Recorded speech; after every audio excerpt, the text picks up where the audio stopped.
En el capítulo anterior, los alienígenas, obsesionados por salvar a la humanidad para poder cumplir su misión, siguieron ampliando sus conocimientos sobre la deuda externa. Conocieron la presión política y económica de los Estados Unidos y la banca transnacional hacia los países deudores para que paguen. El intento de separación de la deuda legítima y la deuda ilegítima en el gobierno de Alfonsín y el default de 1988. Aprendieron sobre la convertibilidad y la crisis del tequila de una forma muy particular.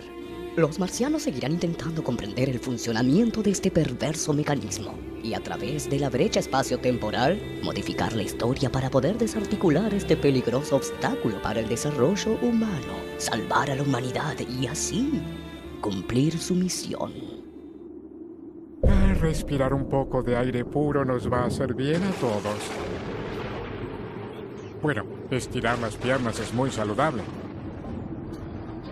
Mirar el paisaje.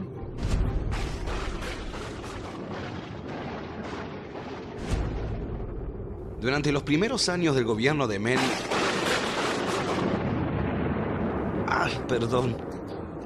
Del primer gobierno del señor Gato y en medio de la hiperinflación, asume como ministro de Economía Domingo Felipe Cavallo. ¿Caballo? ¿Caballo? ¿Como el animal? No, bueno, casi. ¿Qué hizo este caballo? Fue el impulsor de la ley de convertibilidad, un plan basado en fijar el dólar 1 a 1 con el peso. También se dispuso que el 100% de los billetes y monedas en circulación estuvieran respaldados por reservas en divisas del Banco Central. ¿Y eso dio algún resultado? Bueno, los argentinos estaban acostumbrados a gobiernos con inflaciones constantes. Por eso el 1 a 1 trajo tranquilidad, despejó el peligro de la inflación y al estabilizarse los precios, se reanimó el consumo. Eso no está nada mal. No, pero eso fue lo que pasó hasta 1995. El aparato productivo, que ya estaba siendo destruido desde 1976 con el cambio de modelo económico instaurado por la última dictadura, se debilitó completamente en 1995, ya que la convertibilidad hacía que las industrias no pudieran competir con los productos del exterior debido al tipo de cambio. ¿Y eso por qué pasaba? Bueno, los productos nacionales eran caros en comparación a iguales productos de otros países y eso provocó que empezaran a desaparecer las empresas pequeñas y medianas. Y eso hace que también haya menos empleo. Así es, cae el empleo, cae el consumo y a su vez cae la recaudación y la economía entra en un círculo vicioso. Argentina cada vez importa más y exporta menos, lo que deriva en una balanza comercial negativa. ¿Eso qué quiere decir? Que compramos más de lo que vendemos y por lo tanto, la única forma de mantener el modelo de la convertibilidad es mediante un endeudamiento constante.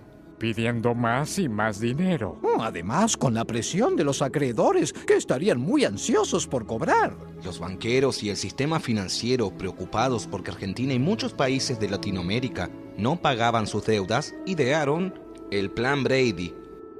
¿Y cuál era la idea? Bueno, y con el Plan Brady se buscaba reestructurar la deuda de los países en desarrollo. Para que se les hiciera más fácil pagar. Los medios de prensa del país informan que los negociadores argentinos buscaban una reducción del 37% de la deuda, que por ese entonces era de 59.000 millones de dólares. Eso suena alentador. La verdad que sí. ¿Y entonces? Y entonces, lo acordado se hallaba muy lejos de las expectativas creadas por los negociadores argentinos. El acuerdo se reduce a refinanciar 29.900 millones de dólares, es decir, la mitad del total.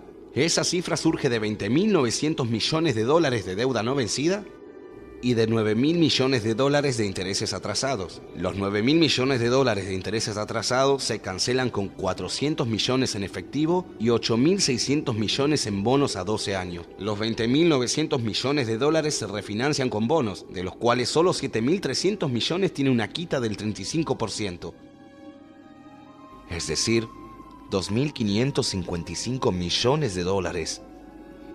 Es decir, que solo les perdonaban 2.555 millones. Algo bien distinto del 37% que se había hablado. Bien distinto. Es un desastre, pero algo es algo. Son casi 2.600 millones menos. Sí, pero ¿a costa de qué? ¿A costa de qué? Primero, que la deuda, en vez de estar concentrada en los bancos a través de los bonos Brady, pasa a estar distribuida entre tenedores de bonos anónimos y dispersos, por lo que los bancos se sacan el problema de encima. Porque ya no le debían esa parte de la deuda a los bancos, sino a personas particulares. Exacto. Segundo, el canje de los títulos inhabilita a la Argentina para impugnar los títulos como ilegítimos. Eso significa reconocer toda la deuda como verdadera. dejando de lado cualquier posibilidad de investigar. En tercer lugar, gracias a este plan, los acreedores se aseguran el cobro de los intereses atrasados, 400 millones de dólares en efectivo y el resto en bonos, ahora garantizados por el Tesoro de Estados Unidos, cuyo cumplimiento es riguroso. ¡Ah! ¡Eso fue genial! La cosa no termina ahí. El plan Brady revive los viejos títulos de deuda, cuyo valor oscilaba alrededor del 18% del valor nominal, reemplazándolos por títulos nuevos que Argentina reconoce a valor nominal del 100%.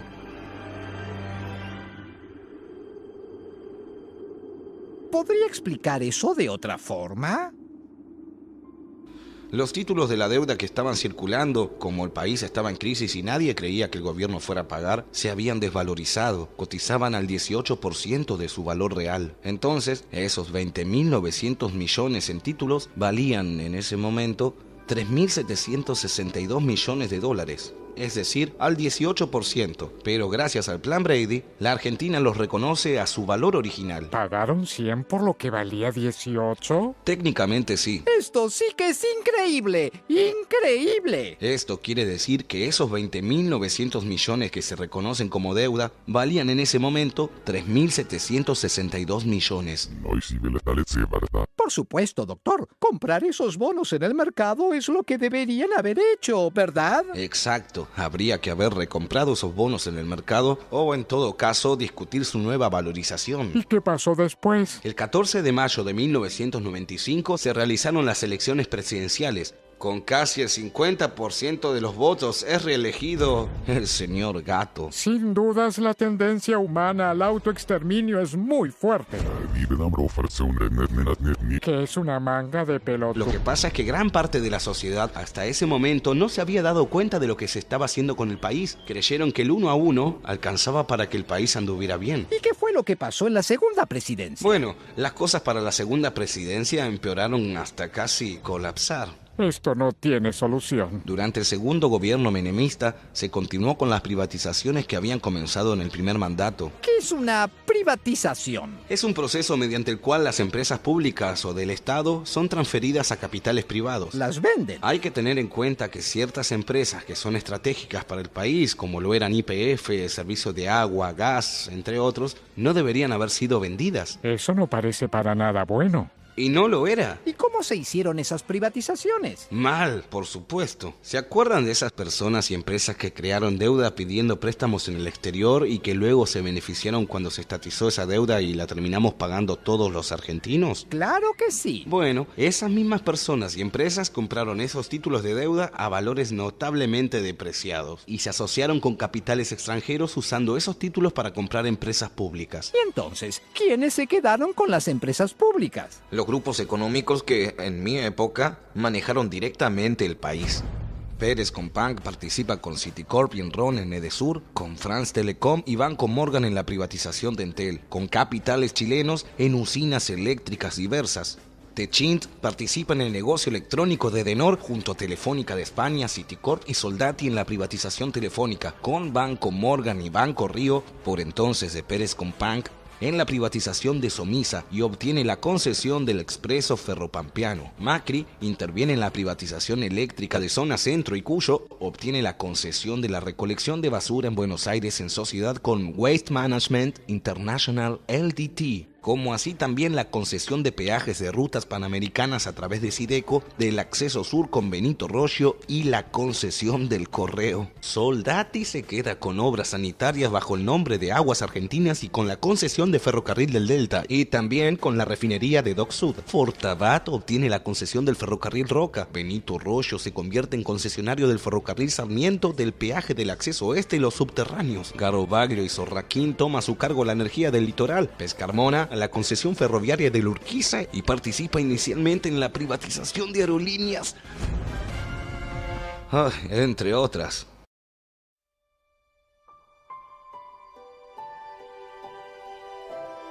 Argentina, con el 1 a 1, se convierte en un paraíso de importaciones y a las empresas pequeñas y medianas les cuesta mucho competir con los precios internacionales. Si a esto le sumamos la plata que se llevan al exterior las empresas privatizadas. Claro, porque el dinero que ganaban las empresas que vendieron se iba para afuera también. Exacto. Si sumamos una cosa a la otra, nos damos cuenta de que lo que sale es mucho más de lo que entra y que esa es una situación imposible de sostener, porque se gasta más de lo que se recauda. A menos que se pida plata para cubrir el agujero. Y así es como nuestro país pasa a vivir ahora para pagar los servicios de la deuda. El presupuesto ya no se usa más para mejorar la salud y la educación, ni la alimentación y la vivienda, sino para pagar los servicios de la deuda. Y así, una vez más, paga la población. La gente, como siempre, es la única víctima. Sufre las pésimas jubilaciones, las terribles condiciones en salud y educación, la disminución de sueldos de los empleados públicos y la reducción del presupuesto de la cultura. A esto se agrega que gran cantidad de empresas privadas, algunas tradicionales, son vendidas a capitales extranjeros. Entre 1990 y 1998,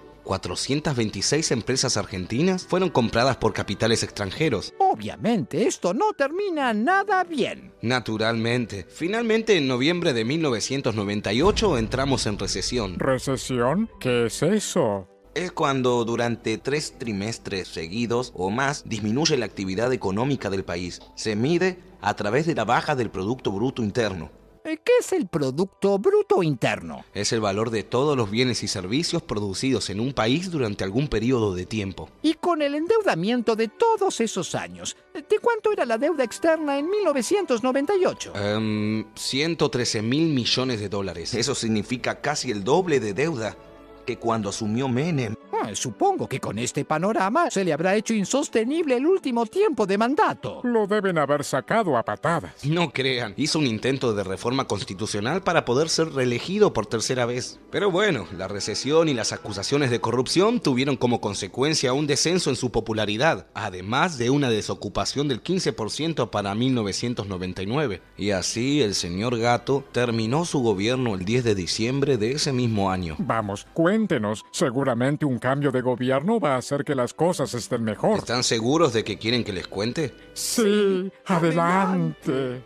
Bueno, está bien. Después del gobierno del señor Gato vino la Alianza, que era la unión del Partido Radical y el Frepaso. Fernando de la Rúa fue electo presidente en las elecciones del 24 de octubre de 1999. La Alianza y su fórmula de la Rúa Álvarez obtuvo el 48,5% de los sufragios y asume como ministro de Economía José Luis Machinea. ¿Y cómo fueron las cosas con el nuevo gobierno? Y bueno, de la misma manera que había procedido el señor Gato cuando tiró a la basura sus promesas electorales de salariazo y revolución productiva, de la Rúa hace lo mismo prometiendo honestidad y, por supuesto, mantener el 1 a 1. ¿Y entonces? Durante el gobierno de la Rúa, el déficit fiscal alcanzó los 11.000 millones de dólares. Es decir, se seguía gastando más de lo que se recaudaba. Y de la Rúa dijo que lo que había que hacer era reducir el gasto público para lograr un déficit cero. ¿Qué quiere decir con reducir el gasto público? Supongo que no será que pague otra vez la gente. No, supones mal. Recorta gastos en la administración, impone impuestazos y finalmente recurre directamente a recortar los sueldos de la administración pública entre un 12 y un 15%. Por lo menos logra algo con eso. No, y la Alianza decide así endeudarse más y más para seguir sosteniendo la convertibilidad. Pero, ¿no había otras soluciones? La otra alternativa hubiera sido revertir ese modelo de convertibilidad, pero esto era totalmente ajeno a los intereses de la Alianza. Perdón, y a todo esto, ¿el FMI dónde estaba? ¿El FMI?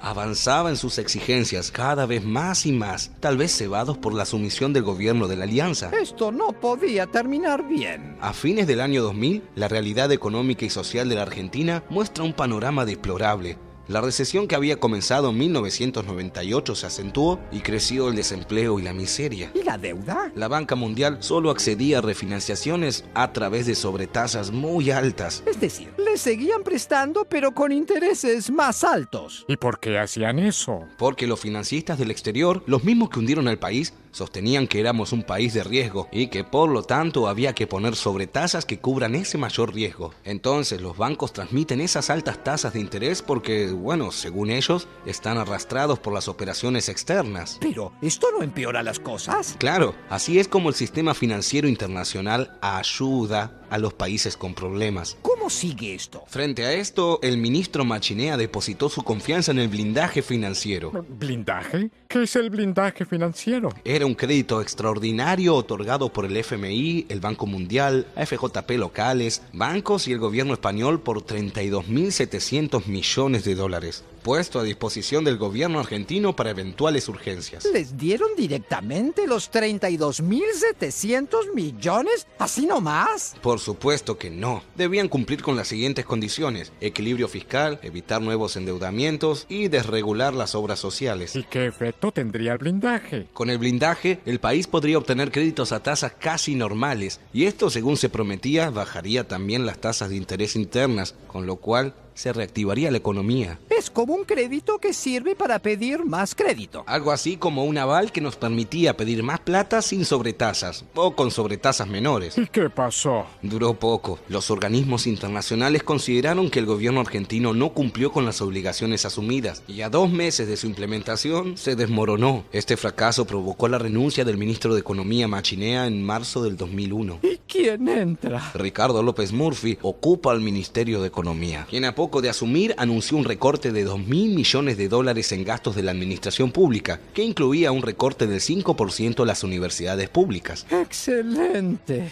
Este anuncio provocó multitudinarias protestas y motivó el pedido de renuncia de López Murphy pocos días después por parte del Poder Ejecutivo, y el 20 de marzo del 2001 fue reemplazado por Domingo Cavallo. ¿Caballo? ¿El caballo de antes? ¿El de la convertibilidad? No solo el de la convertibilidad, también el mismo de la estatización de la deuda privada en 1982. ¿Pretenden curar la enfermedad recurriendo al microbio que la gestó? Esto no puede estar peor. Créeme, sí puede. ¿Qué sigue? Terminemos con esto de una vez. Cavallo recurrió a una serie de emparches al modelo, ratificó la política del déficit cero y anunció una nueva negociación con los acreedores externos, el megacanje. El megacanje. ¿De dónde sacan esos nombres? ¿Qué es el megacanje? El megacanje fue un procedimiento para refinanciar los vencimientos de los siguientes 5 años y canjear esos bonos por otros con vencimientos a mayores plazos. Y se pagaron en concepto de comisiones a los bancos que ayudaron en la operatoria 150 millones de dólares. Las negociaciones eran publicitadas como un verdadero triunfo. Según el FMI, el megacanje le permitió a la Argentina ahorrar 12.600 millones de obligaciones de la deuda en el periodo 2001-2005, pero a un costo de 22.100 millones. En síntesis, el corrimiento de plazos se tradujo en un aumento de la deuda equivalente a aproximadamente 10.000 millones. Ah, qué bien. ¿Al menos sirvió para algo? No, el megacanje ni siquiera mostró atisbos de provocar una mejoría en lo económico ni en lo social. Una agobiante sensación de frustración domina a amplios sectores de la sociedad argentina, que 2 años atrás habían encendido alguna esperanza. En noviembre de 2001, la desconfianza comenzó a recorrer los bancos y las financieras. Los rumores se multiplicaron y mientras algunos alertaban acerca de una inmediata cesación de pagos, otros advertían que la convertibilidad ya no resistiría y habría devaluación. Mientras el Banco Central miraba hacia las nubes, los grandes inversores concretaban retiros y más retiros de dólares del sistema financiero, colocándolo en gravísima situación. Para el 21 de noviembre, las reservas monetarias cayeron y se acentuó la fuga de capitales en el exterior. Entre enero y diciembre del 2001 se habían fugado 13.000 millones de dólares. ¿Y de la Rúa? ¿No hacía nada? De la Rúa y Cavallo se resistían a admitir que la convertibilidad había colapsado, porque eso agravaría aún más la situación, y rechazaban la idea de devaluar, también la idea de declararse en default, pero en diciembre había nuevos vencimientos y el Estado no tenía fondos para pagarlos. El 1 de diciembre, Cavallo decide aprisionar los depósitos bancarios de los clientes como única forma de frenar su salida. Esto se llamó corralito. ¿No les dejaban sacar su dinero a la gente de los bancos? Eso fue lo que dije. Siga, por favor. Los depositantes salieron entonces a las calles reclamando sus ahorros, golpeando cacerolas. Mientras tanto, el 6 de diciembre, el FMI informó que no mandaría el dinero que había comprometido. Hicieron lo mismo el Banco Mundial, la Banca Interamericana de Desarrollo y el gobierno de España. Siempre colaborando. El malestar crecía en los sectores populares y se producían saqueos en algunas ciudades del interior, como Mendoza y Rosario. El 18 de diciembre se generalizan los saqueos a supermercados en el conurbano bonaerense y en el atardecer del jueves 19, De la Rúa anunció la implementación del estado de sitio. ¿Estado de sitio? ¿Qué es el estado de sitio? El estado de sitio representa un concepto equivalente al estado de guerra y por ello se dan a las Fuerzas Armadas facultades preponderantes para los actos de represión y se dicta generalmente en caso de invasión, guerra exterior o guerra civil. El golpeteo de las cacerolas enhebró una red de indignación y protesta que confluyó hacia la Plaza de Mayo. En medio del caos, finalmente Cavallo renunció y unas horas más tarde, De la Rúa también presenta su renuncia. La represión desencadenó más de 25 muertos en todo el país.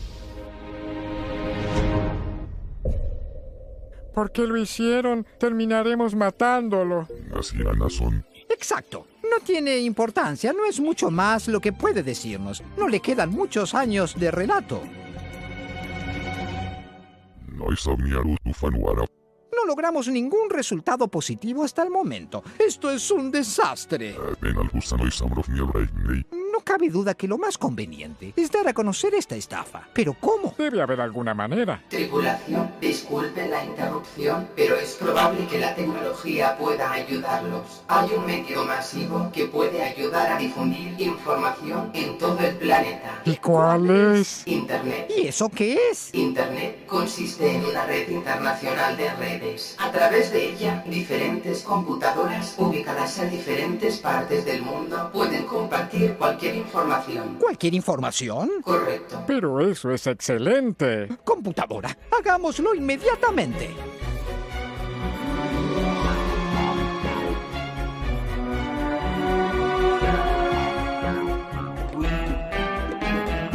Eso que tienen adelante es una computadora de la época. Está conectada a Internet. Con ella podrán colocar información para que pueda verse en todo el planeta. ¡Excelente! Lo único que tenemos que hacer es grabar un video contándoles la verdad y mostrarles el futuro que les espera y listo. Estoy ansioso por empezar. Veamos cómo funciona esto. No puede ser muy difícil.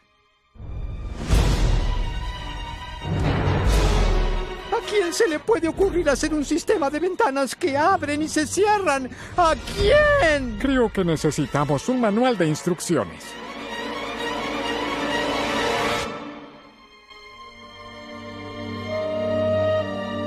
Y eso es lo que va a ocurrirles. Es importante que hagan algo para evitarlo. Es importante que todos lo sepan.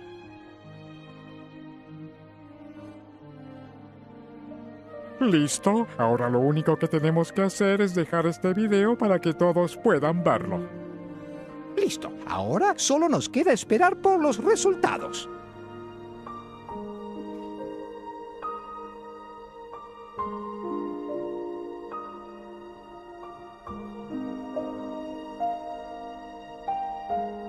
Tripulación, despierten. Les tengo muy buenas noticias.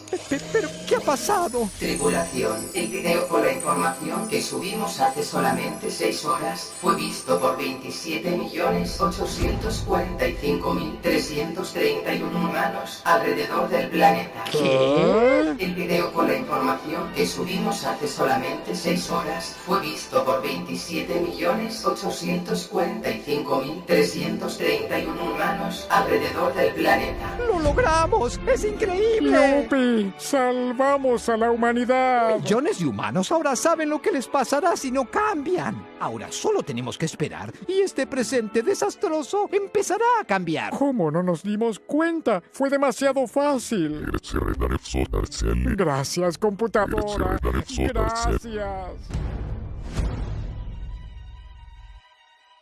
No puede ser cierto. No, no puede ser.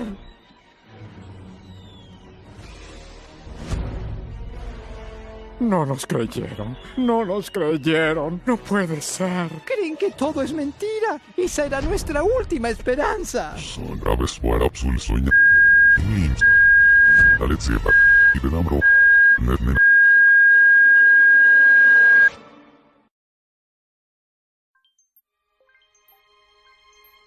Esto es un verdadero desastre. Sin dudas no podría ser peor. No hay forma de hacérselo saber.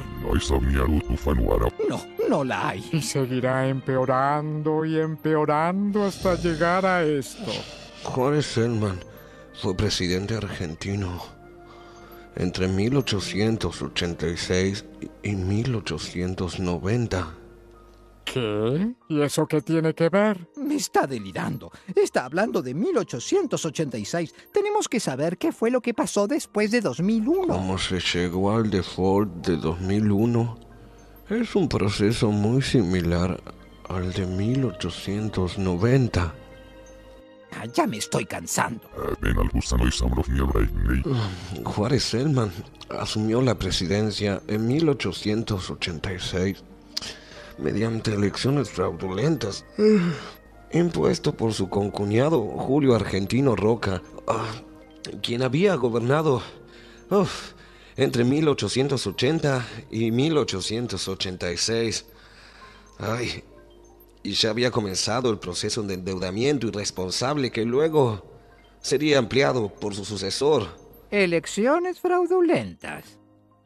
Juárez Selman y sus socios controlaban todos los resortes del poder, sentando un interesante precedente que hizo escuela un siglo después. Negocios públicos y privados se complementan. Ricos empresarios incursionan en política. Funcionarios y políticos lo hacían en los negocios. Estos grupos especulaban con cada compra, venta, préstamo, licitación, haciendo negocios a costa de los fondos estatales, sin siquiera pagar impuestos. ¿Y qué hacían? Y, por ejemplo, en 1887 promulgó la Ley de Bancos Nacionales Garantidos, que permitía a cualquier persona fundar un banco, siempre y cuando pudiera demostrar un capital mínimo de 25.000 pesos moneda nacional. Los bancos compraban al gobierno títulos de la deuda interna y el gobierno les pagaba esas sumas en billetes con el nombre de cada banco.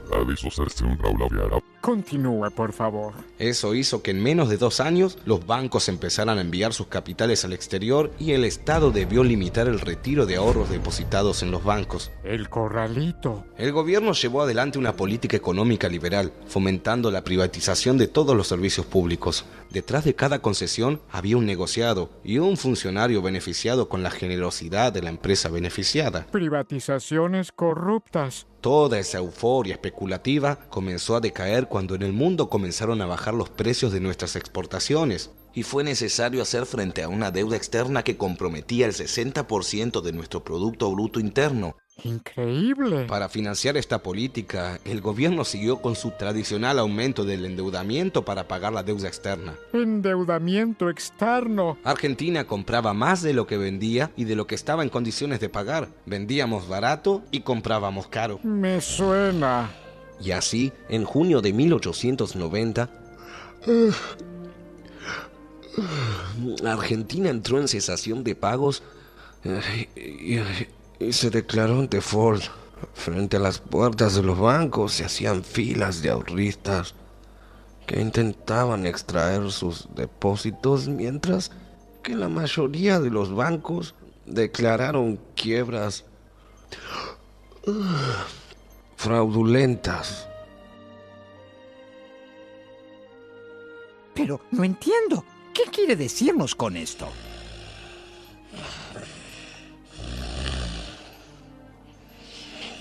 Creo que lo que nos está queriendo decir es que ya pasaron por la misma situación. Sí, ¿y qué con eso? Que ya pasaron por lo mismo y salieron. Lo pueden volver a hacer. Sí, pero eso también quiere decir que si pasaron por lo mismo, es muy probable que se vuelva a repetir y a repetir.